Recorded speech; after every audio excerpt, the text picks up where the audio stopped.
Originally, this level was going to transition us to farm. We would go all the way through to the dance, where Ellie and Dina share their first kiss. Then we would play through farm, and when Ellie plays the guitar at night, she would remember the Seth incident. So, the opening for this was a little tricky.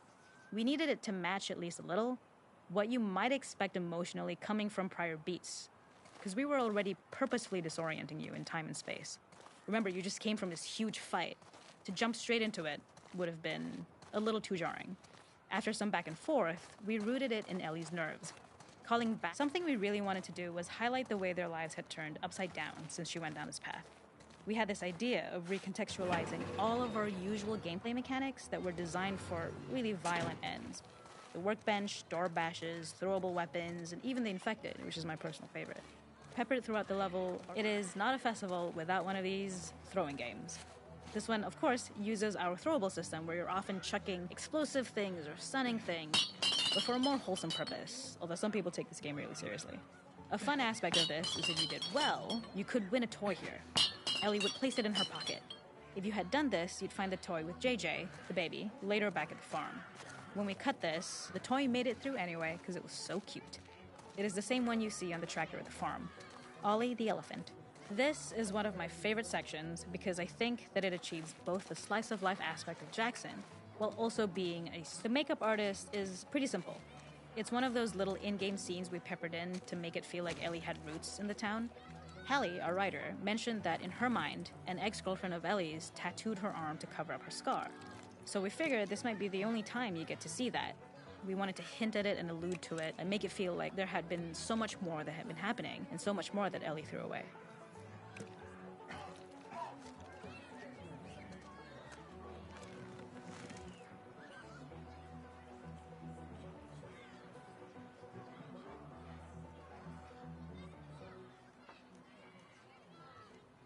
The makeup artist is pretty simple. It's one of those little in-game scenes we peppered in to make it feel like Ellie had roots in the town. Hallie, our writer, mentioned that in her mind, an ex-girlfriend of Ellie, it is not a festival without one of these throwing games. This one, of course, uses our throwable system where you're often chucking explosive things or stunning things, but for a more wholesome purpose, although some people take this game really seriously. A fun aspect of this is if you did well, you could win a toy here. Ellie would place it in her pocket. If you had done this, you'd find the toy with JJ, the baby, later back at the farm. When we cut this, the toy made it through anyway because it was so cute. It is the same one you see on the tractor at the farm. Ollie the elephant.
In this second deleted level, which is an extended sequence of the sewers in Seattle, this comes on the heels of where Ellie goes into a building and she survives an attack by stalkers and gets thrown out of a window and gets swept away by the current. And then we cut this section that used to be there in the final game.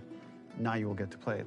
So this was a way to get a bit more interesting puzzles, interesting traversal, figure out how Ellie can navigate the sewers with the fighting current. Ultimately, with a lot of these levels and these sequences, the reason why we cut them were for pacing purposes. But here it is for you in this very kind of raw form that part of it will feel finished, parts of it will feel like assets are missing as far as audio, animation won't be final. But it's a glimpse into what a game looks like when it's months away from finishing. Enjoy.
This level, internally known as Find Nora, was quite long in duration as we had to make Ellie traverse a far distance to the opposite side of downtown Seattle.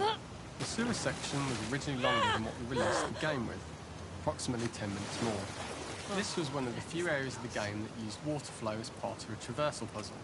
The player has to go upstream to use the current to get to the platform to reach the other side. The ladder acts as an immediate goal for the player, but being able to climb out is not going to be so easy.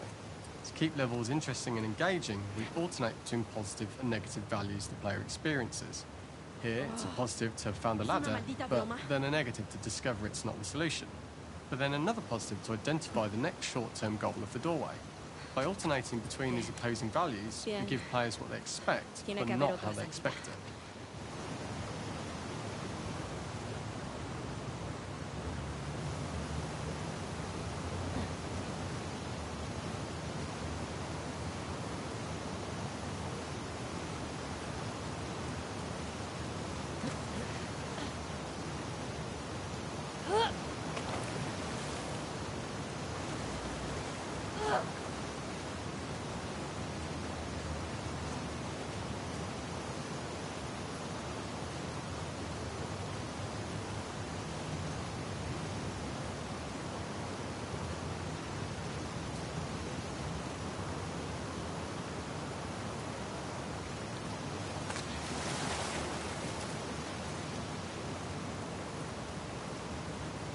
This level, internally known as Find Nora, was quite long in duration as we had to make Ellie traverse a far distance to the opposite side of downtown Seattle.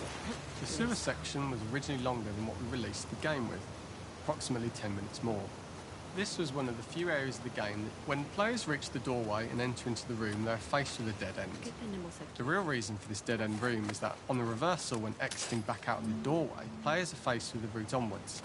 A pipe that they'd not been able to see when they were swept past it on the way in, and something that was hidden from view when on the side platforms. The intention here being that the only option is to go off the standard path in order to search for a way out.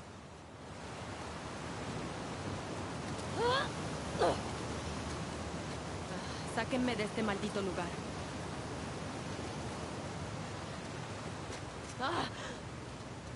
Throughout the rest of the level, we also used light to indicate to the player that they were heading in the right direction.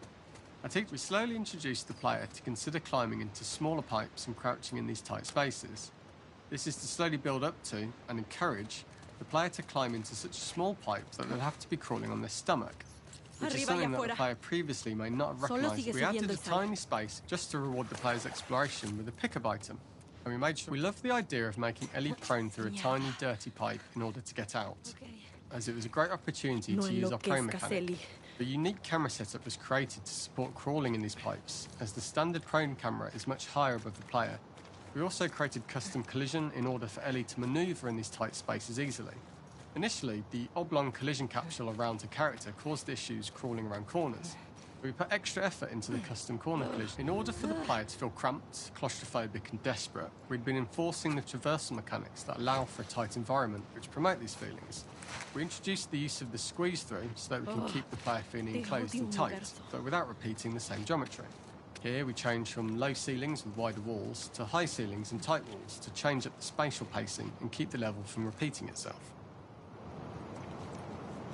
Este sería un lugar de mierda para morir.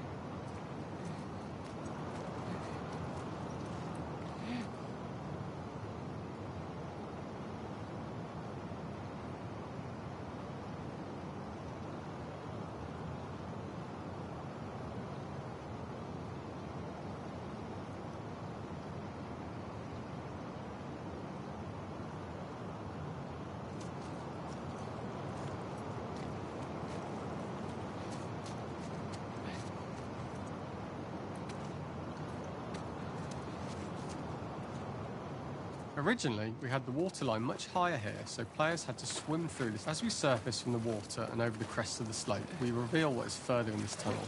A clicker that has sprouted and the fungus has grown on the sides of the pipe. It was great to see people who user tested this area because we draw the player towards this pipe as it is seemingly the route out of the tight space. Fairly soon, it is obvious that this path is blocked. If the player goes all the way up to the bars that block the path, they are rewarded with a pickup, so this journey doesn't feel wasted. It is important to encourage the player to try to progress along this path so that they would subtly be thinking of progress in this direction. We hint to the player that there is a bigger, new space beyond this pipe by showing the player the waterfall. This helps players consider the other route when they don't know how far the tunnel is or whether they'd make it.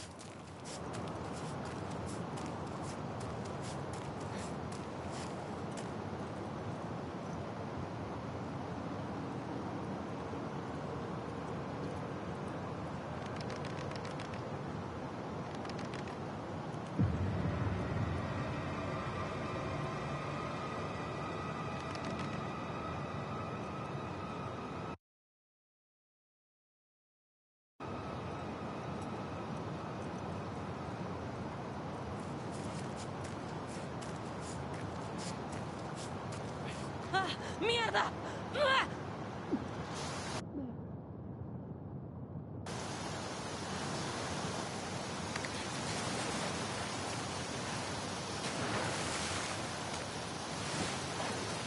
For the final section, we eventually opened you out into a wider area as you traverse through such tight spaces leading up to this.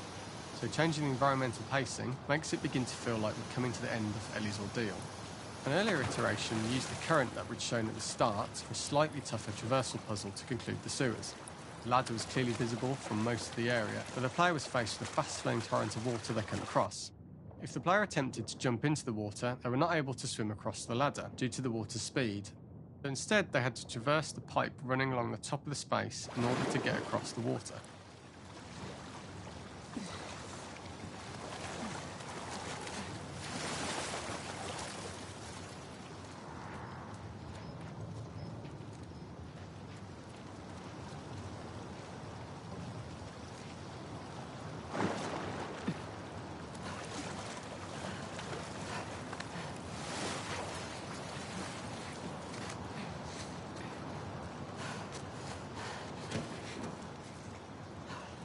Using this pipe was retained in the iteration we shipped with, as it's the last of the extreme methods Ellie has to undergo in order to escape the sewers, and what she will go through in her pursuit of revenge.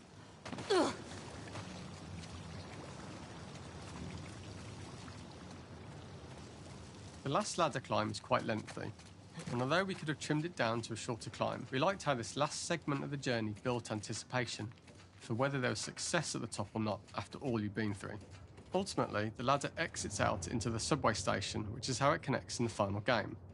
Ellie then has to find her way to the hospital from here, crossing paths with the scars for the first time.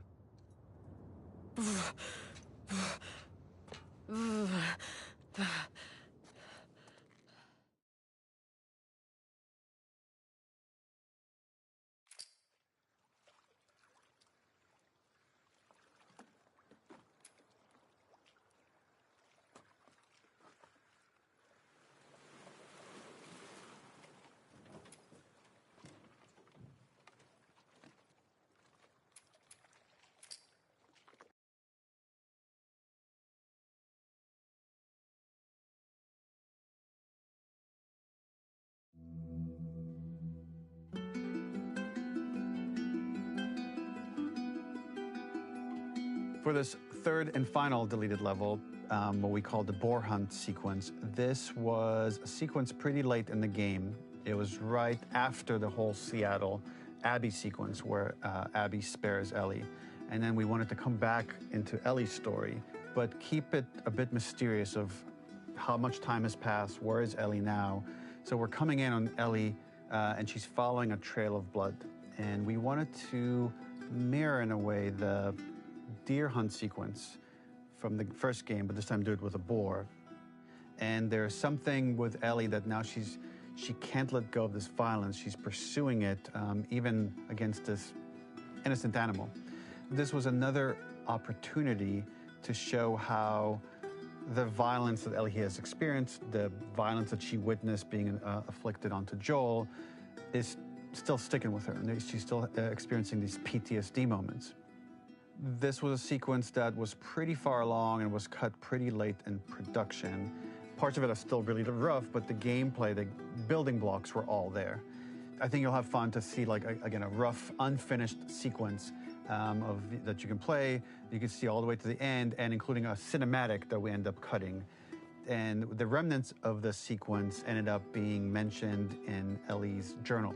So this part of the story that we developed still made its way into the game as kind of optional stuff that you could read about, but here you get to experience it. So as a reminder, this is pretty rough, months away from being finished, but you get to see it now.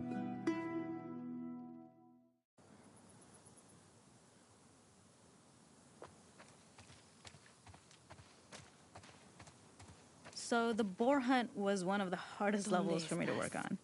It was a huge challenge with the systems that we had, and we kept trying, but it never felt quite right. Originally, the level happened after the Jackson Festival, which also got cut, but before Farm. Once the festival got cut, it became the prologue to Farm. The intent in early iterations of the fight, it was more arena-like. The player slowly whittles down the boar's health. Ellie gets more visceral and more vicious. We get a little worried about her. As the boar gets weaker, more panicked, more feral, and we start feeling... We must have gone through 5 or 6 iterations of the boar fight and all, and every single time it changed pretty drastically.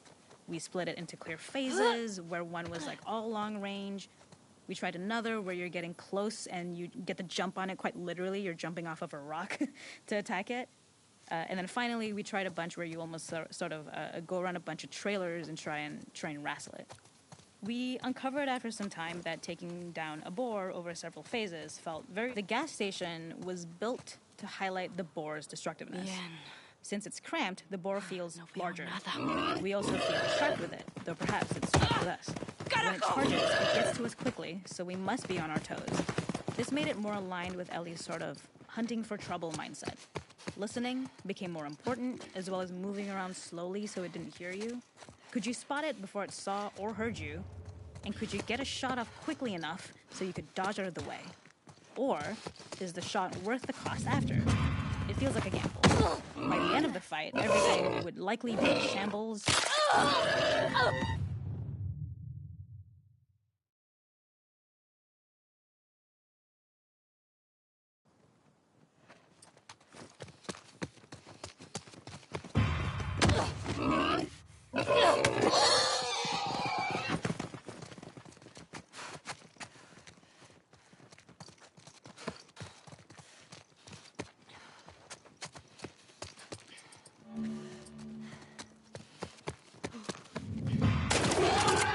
Tengo.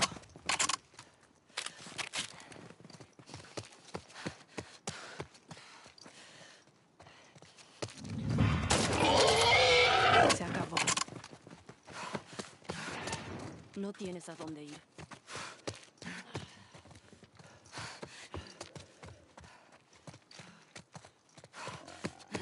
The boar kill was supposed to be anything but